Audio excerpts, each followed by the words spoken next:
আপনারা জানেন ইতিমধ্যে আমার পূর্ববর্তী বক্তারা সবাই বলেছেন যে আমরা এখানে কেন এসেছি।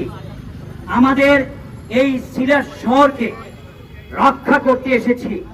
সাদা পাথর যেভাবে লুণ্ঠন করা হচ্ছে, হরিণ লুট করা হচ্ছে, তাতে কারা জড়িত আমরা ভণ্ডামি যদি না করি তাহলে আমরা স্টেট ফরওয়ার্ড যদি আমরা জানাতে চাই তাহলে এখানে জড়িত হচ্ছে সিলেটের প্রশাসন এবং সিলেটের শীর্ষস্থানীয় রাজনৈতিক দল এবং তার নেতারা। আমি নেতৃবৃন্দকে বলতে যাচ্ছি, আমার পূর্ববর্তী বক্তাদের অক্ষমত হয়ে আমি একটা কথা বলবো, এখনো সময় আছে।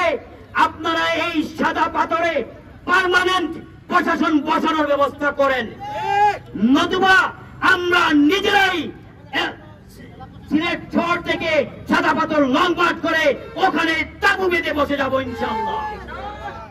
এবং এই সিলেট সৌন্দর্যের লীলাভূমি আপনারা যদি রক্ষা করতে না পারেন তাহলে এই শহর থেকে আপনারা অতি সত্বর পদত্যাগ করে এই শহর জুড়ে পালিয়ে যান। আপনারা জানেন আমাদের ইতিহাস আছে, আমরা পাসপোর্ট অফিস ঘেরাও করে 48 ঘন্টার আলটিমেটাম দিয়েছিলাম। 24 ঘন্টার ভিতরে 3 জনের ট্রান্সফার না চাকরিচ্যুত করা হয়েছে। এই আমাদের ইতিহাস আপনারা দেখবেন।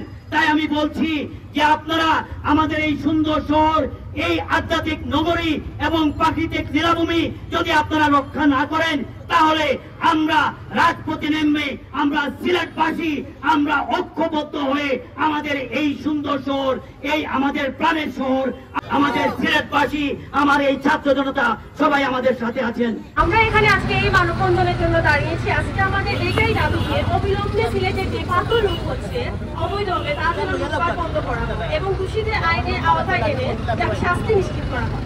আমাদের প্রকৃতি রক্ষার স্থানীয় মানুষ এবং প্রশাসনের যৌথ উদ্যোগে যেন এটা বন্ধ করা হয়। আমরা যদি আজকেও পারি তাহলে কালকে হয়তো এই সৌন্দর্যের কোনো চিহ্নই থাকবে না, শুধু ইতিহাসের পাতায় লেখা পড়তে হবে একটা সময় এখানে ছিল সাদা পাথরের প্রয়োজন। ধন্যবাদ সবাইকে। অবশ্যই এই সাদা পাথর রক্ষার জন্য ব্যবস্থা নিতে হবে এবং আগামীতে যে সকল সংগঠন এই সাদা পাথর রক্ষার জন্য বিভিন্ন কার্যক্রম হাতে নিবে, সিলেটবাসী অবশ্যই সাদা পাথর আন্দোলনে অবশ্যই সহযোগিতা করবে আগামী প্রজন্ম।